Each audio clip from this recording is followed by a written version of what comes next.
Hey everybody, Alexandria Hoff here. Thank you for tuning in if you are on this Thanksgiving week. I'm coming at you live actually from one of our pods. We call them pods. It's where we go live from for our hits. You can see this kind of zoomed out version here. We have a backdrop. We're not just like living in a tech universe. It's always kind of cool to get the behind the scenes. And you know what? Here, let's go. It's going to be a bright light popping out. So this is where we do our hits from.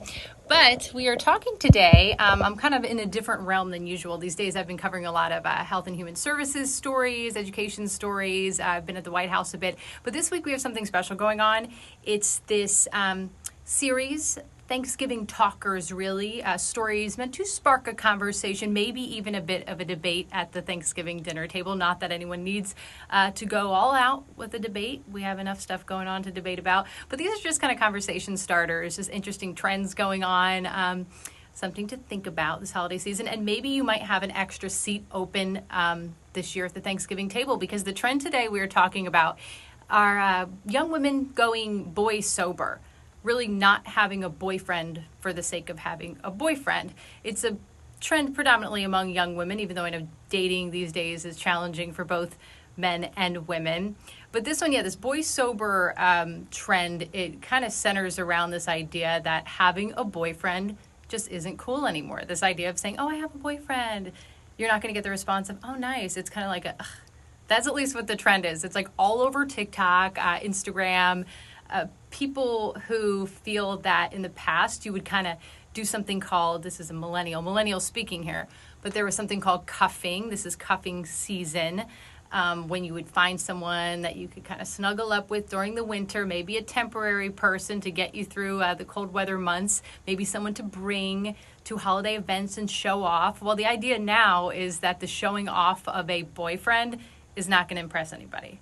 Yeah, so it's kind of interesting. We've been diving into that a bit here, and it's this boy sober movement. I don't know. I mean, in covering this, and I mean, it can go as deep as you want to. It doesn't get that deep, but people were talking about, is there, politics behind this? Is this a, liberal movement, conservative movement, and there's really not a consensus on that. It's just kind of girls saying they're sick of the hookup culture, the situationship thing that was happening, and it brought me back. I don't know about any of you watching, but it brought me back to college, and I don't even know if this is a term that's used anymore, but when people said like, oh, we're just talking, because when I was in college, like college life, you don't really use the boyfriend girlfriend stuff so much, so it was like, we're just talking. I don't know where that plays into all of this, but yeah, so that's our story today, is cuffing cringe. Like getting somebody just to have them for the holidays, is that cringe? Gen Z is saying it is, and that boyfriends are out. But interestingly, when I was looking at some of the data for this story, any trend in this realm is likely temporary, because the percentage of women who are college educated and married, it was studied, and it's been about the same since the 1930s. Like when looking at just college educated women. So it seems like these trends can go all over the place, micro trends, but in the long run, people are looking for companionship. We have a lot of other interesting stories this week. I think tomorrow we're doing one about assimilation.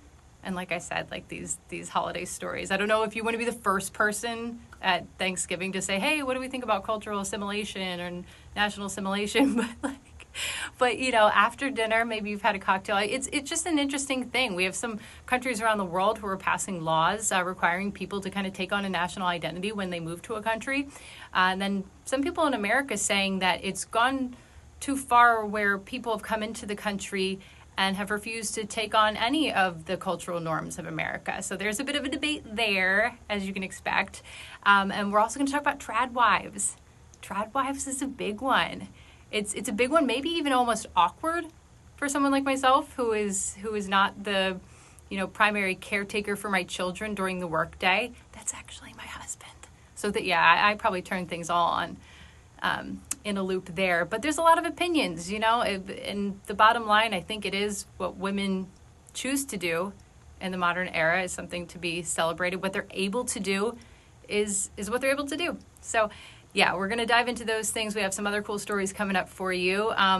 But if you have any ideas, or anybody, because we haven't, the assimilation story, trad wife story, that's coming up this week. So if anybody has any ideas for kind of maybe a piece of that you feel like we're missing, feel free to weigh in. As always, thank you. So I think my lighting is as good as usual. They always make us look really nice, but it's at the appropriate depths here, not where my phone is placed on this table. But thank you guys so much. I hope you have a great week. If you're traveling, keep a peek out for us in the airport terminals when we're on, and be safe and enjoy your time with family. Thanks, guys.